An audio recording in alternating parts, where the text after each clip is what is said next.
ना सकीना मई है, नसरो भरा है मेरा, वो मेरे तो कातलाना हमला खड़ा करेंगे, मैं खौफ है ऊपर।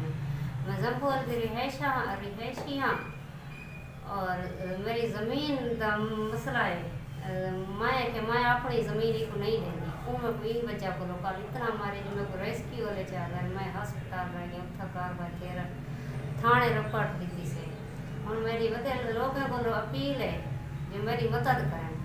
असा इससे गरीब ना पुलिस के डाले कटवा सकते हैं, ना कोई ऐसा काम कर सकते हैं। सारी अपील है जब मैं खुद के शिकार नहीं सा पहले वो मैं को मरेंदे, ठीक है। माई बच्ची बचावन की खातर मैं कदम उठाए, ये हादसा समझ के मैं सेल मारी सी मुँह ते, पहले तो बहुत सारा मारी सी मार रात के मारे सी भला मैं को मुँह ते सेल मारी सी, मैं थी बेहोश थी गया भला मैं को लकड़ी नाल मरे ना रहे।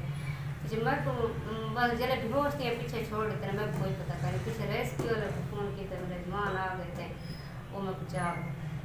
लिहाजा मैं को खतरा है मेरी बच्ची को, इको खतरा है। नानी के घर में दिए वो दे आई तमाम को मरे सा, मैं इनकी खातर कदम उठे दी पे ये बच्चे की खातर, ताकि मैं हादसा समझ के माफ़ करने में वदा फिरा है। मैं इो इन वास्ते कदम उठाए, मैं कोई कने खौफ है, मैं कोई मार देसी मैं भला भला धमकिया देना करे तेरी मौत मेरे हाथों।